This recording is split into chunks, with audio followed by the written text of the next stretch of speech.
At the foothills of the Acropolis, near the base of the Parthenon, in the historic Herod Atticus Theater, a performance experience of a lifetime was about to commence. There awaited a symphony orchestra, poised and ready to play. There was also one of the most innovative six-piece bands in the world. And there, behind a massive orchestral drum kit, sat Charlie Adams, one of today's most versatile drummers.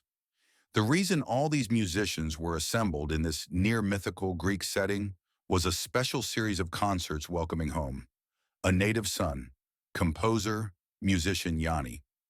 Charlie Adams and Yanni have been performing together for over 15 years, since their first collaboration together in the rock and roll band Chameleon in Minneapolis.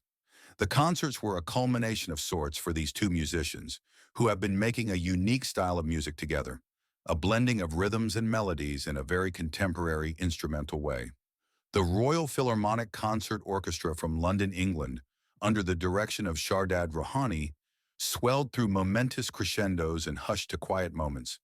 But always there were the rhythms dancing, driving, dynamically moving the music forward. The multiple time signatures that Yanni's music is famous for seem not to be odd meters at all, but rather a toe-tapping musical force.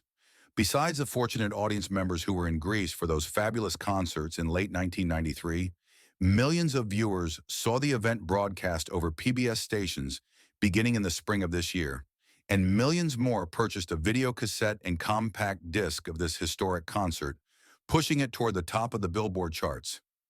Hundreds of thousands more packed concert halls across this country during the summer to hear the music come alive as the huge ensemble toured the United States, performing 61 concerts in 50 cities. Once thought of as new age, even looked down on by real drummers, Yanni's music has become hugely successful in the mainstream pop field. And for those who listen closely, it is the rhythms behind the melodies that make this music dance. And Charlie Adams is the man behind the rhythms. What did Adams think of the Live at the Acropolis concert? "It was great playing with the Royal Philharmonic Orchestra," Charlie replies. "It was so historic. You saw all the Greek ruins and could imagine that thousands of years ago, plays and concerts were held there. From where I sat behind the drums, I could look up and see the Parthenon all lit up. It was a full moon, and I could see all the people looking at us. It was so cool. It was a really magnificent theater." One of the high points of the concerts, at least from a percussive standpoint, was Charlie's drum solo in the song Marching Season. Besides displaying an incredible amount of drumming technique, Adams incorporated an equal amount of showmanship. Although they had performed the song on a previous Yanni tour, this was a new experience for him. That drum solo was new because it was played on the orchestral kit, the one that includes multiple toms, snares, percussion, cymbals, and gongs, he explains. "I actually prefer soloing on a four-piece set. On our last tour, I had a little four-piece drum set, along with my large setup. It's an old Gene Krupa type. The crew would wheel it out down front where Yanni and I would play Marching Season. I did my solo down there. To tell you the truth, I preferred the simplicity of just playing on a basic set as opposed to what we did in Athens. But there wasn't room there for both sets. I always enjoyed drummers who not only had technique, but who also had personality. Those who considered themselves not only a musician, but an entertainer. That's what I always loved about watching Gene Krupa's drum solos. He was so entertaining. And why not? So I decided I wanted to make my solo visual," Charlie explains. "When the initial band was put together, it was 3 keyboard players with me on drums. Since there was nobody moving on the stage, no guitar players, no singers, I intentionally began to be a little bit more visual. For example, I would stand up and play the timpani parts on the electronic pads over my head. It kind of stuck. Of course, it would be much easier to put the pads down in a nice flat position, which is the way I would do it in the studio. When you're on stage, you want to exaggerate your movements, like an actor in a stage play, as opposed to an actor in a motion picture. There's nothing wrong with a drummer going out and entertaining lead singers and guitar players do it all the time. At the Acropolis, I was playing to a Greek audience, and few people spoke English. I wanted to have fun trying to make contact with the audience. With the way the setup was with me so far back, I really had to think about the movement. It was a universal communication. I guess I'm a basic ham half the time. That's what my mom always says. But I have fun when I play drums. And somehow, if you can get that across to the audience and it's genuine, it'll work. Through his enthusiasm and energy, along with the images that he conjures up from his forays through jazz and rock styles, Adams involves the audience, even getting them to clap along to his accelerating single-stroke roll. The video close-ups during Charlie's drum solo were a drummer's dream. Credit for the amazing coverage goes to six-time Emmy Award winner George Veras, head of CBS Sports and the man responsible for the Olympic Games from Lillehammer. He and his crew used 14 cameras, including a drum cam. Adams chuckles as he recalls, "They called it the point-of-view camera. It's about the size of a big vitamin pill, and they actually taped it to the rack above me. I couldn't pay for a video like that." Adam's drum solo is built around what he calls a table of contents. You have to take the audience through a story, he elaborates. I actually structure it, but I still have plenty of room for improvisation. It depends on how I feel that night. I knew that I was going to start off with a 7/8 tom-tom lick, into a 4/4 tom-tom rhythm, into the snare drum work with all the rudiments, into buzz rolls that went down dynamically very soft, into a cymbal rhythm with the hi-hats, into a really heavy rock beat, into a 9/8 double kick thing, and finally into the big single-stroke roll at the end. It was being recorded, and I knew it was going to be on the video. IHTTPS, www.designify.com out there haphazardly and say, I hope I have good ideas tonight. Even Yanni agrees. When Charlie does his drum solo, it's like an orchestral piece. All the drums and all the voices come together. He makes a song out of his drum solo, and that is very uncommon. He has a sensibility, and I know when he thinks in terms of playing with me, he doesn't think just drums. He thinks music. He has a way of making the drums sing. I think I solo much better on a 4-piece kit, insists Charlie. Instead of thinking about hitting so many different drums and cymbals, I really go back to the basics.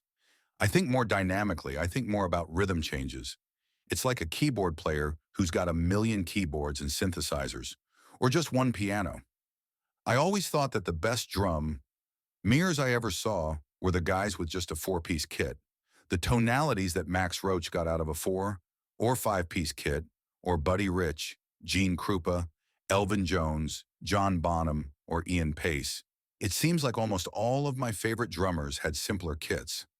While he prefers soloing on a smaller kit, Charlie understands why someone would use something a bit larger.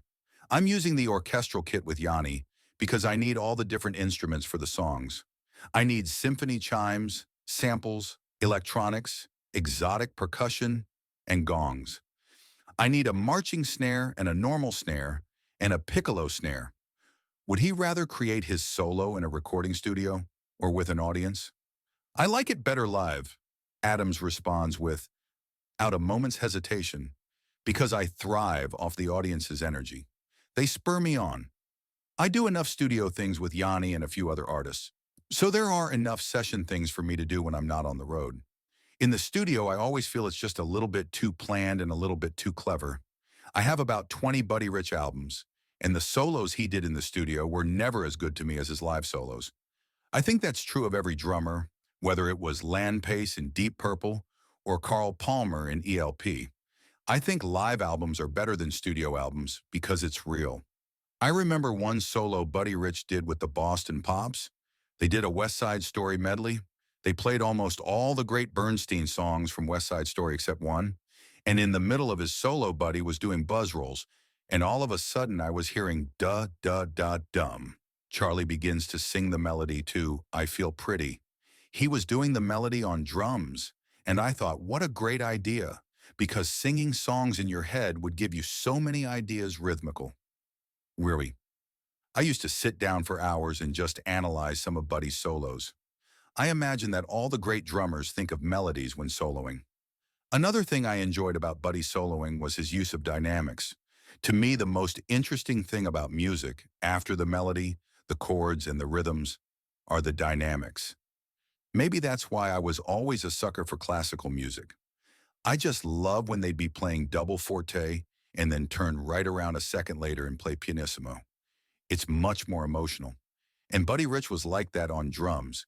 When he played a drum solo, the dynamic range was unbelievable. I read an article where Buddy said he thought like a horn player, he would breathe. On drums, you're capable of playing note after note after note and never stopping. To me, that gets boring. Buddy would stop and start all the time as if he ran out of breath, as if he were a saxophone player. And I think that's why his phrasing was so much better than ever. With the success of the recent Yanni video, Charlie is being recognized as a great soloist himself. You know what's funny? This is success we've been having has helped me out so much because it's given me validity. All of a sudden, I'm not a new age drummer. People now have seen that there's a symphony, a real bass player, drum solos. We play. We're not new age music. I hated being in that category. While Adams has a great deal of technique, at this point in his playing, it's not the most important element. Drummers playing today have more chops than ever before, but he pauses for emphasis before continuing. I don't think they have as much style as they did 20 or 30 years ago. Maybe drummers will be mad at me for saying this, but when I hear Buddy Rich, there's a style. How about John Bonham with Zeppelin, Stuart Copeland with the Police, Max Roach, Ginger Baker, or Ringo? When I heard them play, even before the vocals came in, I knew who it was by the way they tuned their drums, how they played their style. I think music has become very homogenized now, especially in the pop scene. I tell all my students that the hardest thing they are ever going to achieve isn't learning all the rudiments or all the technique. It's actually coming up with a style. Adam's fluency in odd meter rhythms may be a defining characteristic of his style. He also has a unique sound characterized by a tight, higher-pitched snare drum, a la Buddy Rich, and lots of jazz-influenced cymbal work. Known for using a lot of press rolls, double strokes, and rudiments, Adams can also turn around and lay down a heavy, solid groove. He shrugs his shoulders and tries to explain, "I've always seemed to be caught in between. I was influenced by Krupa, Rich, and Roach on the jazz end. Then on the rock end, it was John Bonham, Ian Pace, and Carl Palmer. In a lot of the rock and roll bands I was in, they said, 'You're playing too jazzy.' And then when I was in jazz bands, they said, 'You're playing too rock and roll.' I suppose my style with Yanni is probably the most all-around because I get to draw from the classical side. I get to draw from the Middle Eastern ethnic rhythms and odd time signatures. I get to play jazzy and I get to play rock. Maybe that's why it's a satisfying gig, because I get to do a little bit of everything. Even groups have their own style. What would Cream have sounded like without Ginger Baker? What would the Beatles have sounded like without Ringo? You can tell from Yanni's music that he's not from America because he uses Middle Eastern scales and modes, and, of course, the odd time signatures. Besides that, our band changed ever since we added Rick Fiorabracci on bass. He's the best bass player I've ever worked with. And when we got Karen Briggs on violin doing her incredible jazz solos, it changed again. All of a sudden, with Shardad Rahani Khan ducting and arranging the orchestra, it really became a collaboration. The unique camaraderie that this collaboration produced is evident by the relaxed way the musicians talked with each other on the bus after one particular concert. When asked what she thought of Adams as a band member, violinist Karen Briggs replies, "With Charlie, it's cool. I've worked with a lot of drummers, and there's one thing about Charlie. He's consistent, man. He catches licks that I do and enhances them by the type of beats and rhythms he puts behind them, and I appreciate that immensely." Apart from the style and sound of the group, how did Adams develop his own sound? By listening, Charlie comments. I would recommend to all drummers that they listen to as many people as they can, because then they won't sound like just one person. If they can draw from enough influences, maybe they'll be lucky enough to come out with that unique style. Conductor Shardad Rohani says, Charlie's playing reminds me of big band jazz meets heavy metal. It's not just his technique. He's so interesting to watch. Ward Darrett, formerly with Ludwig and one of the people responsible for signing up Adams to play Ludwig drums, describes him as a Buddy Rich devotee. He took this conventional big band style and adapted it to Yanni's music. He's great. Adams himself acknowledges the debt to his idol, Buddy Rich. I think I was born in the wrong era. The first time I saw Buddy play was when I was a freshman in high school, and I was just mesmerized. He made it look easy, but you knew you couldn't do it like him. I would have loved to have been playing in the big band era when there were no drum machines and the studios weren't as slick. There are some things I don't like about technology today. It's taken away some style. He sighs wistfully. Even his concert attire reflects his style of the past, from two-lone shoes to a 1930s-era suit and lie. For a man who longs for the musical days of yesteryear, Charlie Adams' setup consists not only of top-quality acoustic drums and cymbals, but also state-of-the-art electronic equipment. I had to embrace the technology, he explains, because I knew it wasn't going to go away. If I wanted to be a working drummer, I had to go out and learn drum machines and sampling and all the electronics. I'd rather have me get paid to program a drum machine than some keyboard player or guitar player. And drummers can program drum machines better than guitar players and keyboard players if they just learn it. You know where the drum machines really helped me? I use it as a metronome. It really made my timing better. It's a great tool if you use it in a positive way. I don't like it when a drum machine replaces a drummer. I don't like when a synthesizer replaces a violin player. That's why I'm so happy we have a symphony with us. We're not replacing strings, we're trying to accomplish a marriage between electronics and acoustics. Instead of trying to replace violin players, we're saying, here's a nice electronic sound blended with a beautiful violin sound. Here's a nice acoustic drum sound put together with a really cool sampled sound. We're just trying to have more colors.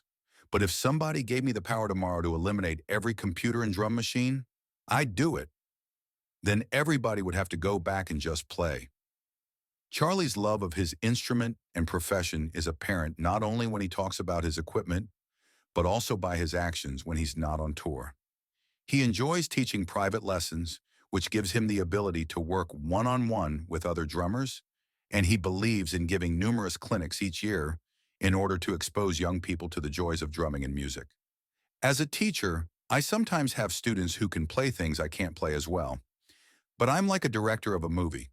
My job is to direct the person with this great talent and say, try it this way or try it that way. And guess what? That person is going to play it better than I play it.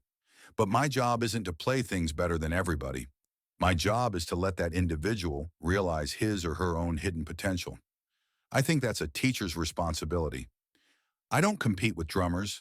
I'm happy when another drummer gets the gig and does great. And as a teacher, I don't sit there and keep secrets. When a student asks how I did a certain lick, I show it. Before I began taking lessons with Phil Stanger at Frank's Drum Shop in Chicago, I took lessons from another teacher who was the kind of guy who didn't want to show you anything. He'd show you just enough to get your money.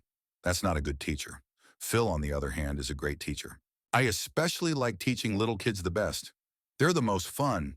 I have advanced students in their 20s and 30s. Then I have intermediate students in high school. And then I have little kids in grade school and junior high. Maybe that's why I knew I'd like being a father. I have the patience for the little kids. And being a good father is important to Adams. Throughout the conversation, Adams mentions his 4-year-old son, Lan, and 2-year-old daughter, Courtney. Several pictures of his family stand on the table in the hotel room, which is home for the night while he's on tour.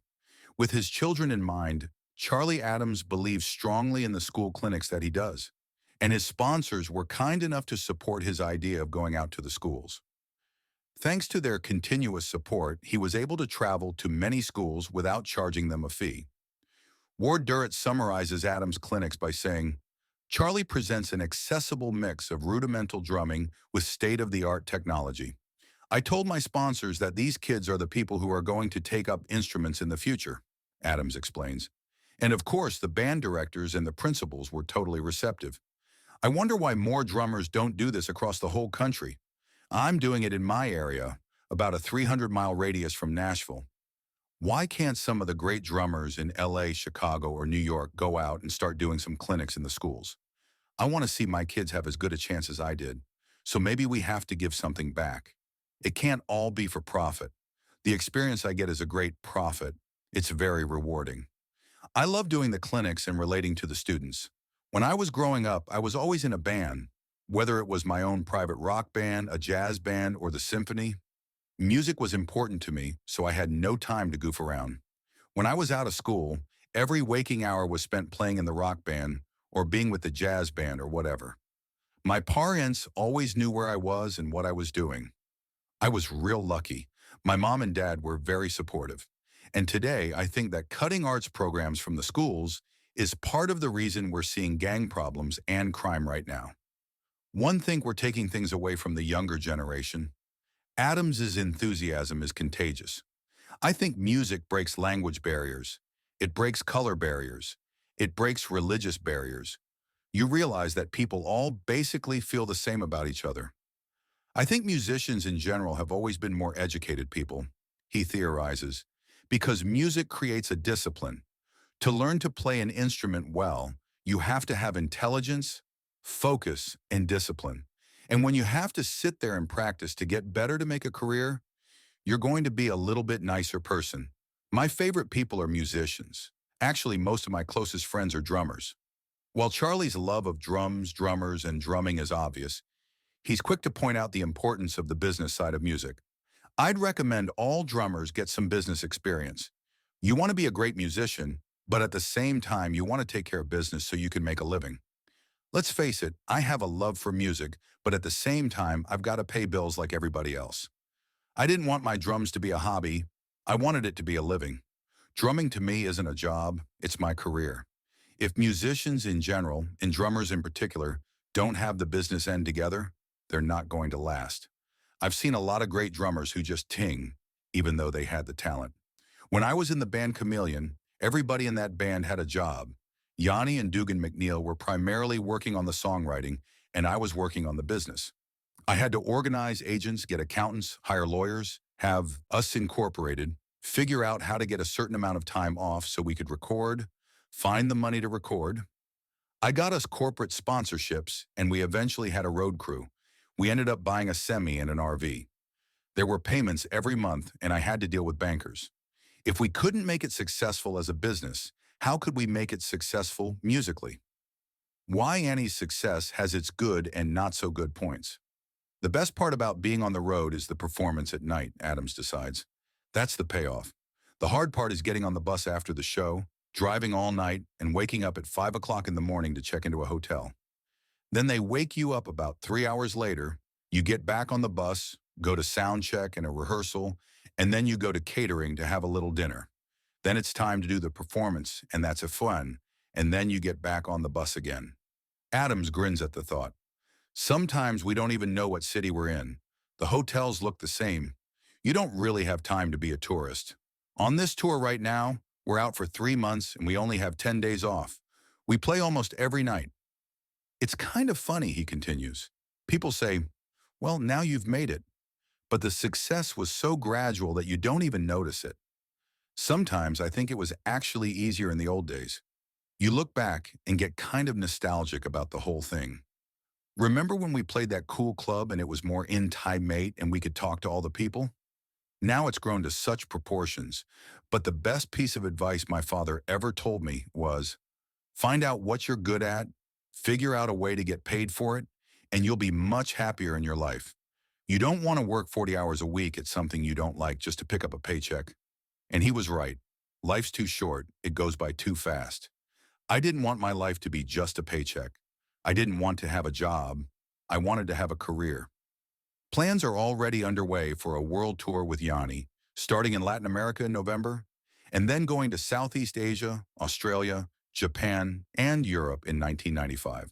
The advantage of our music, reflects Adams, is that there are no lyrics.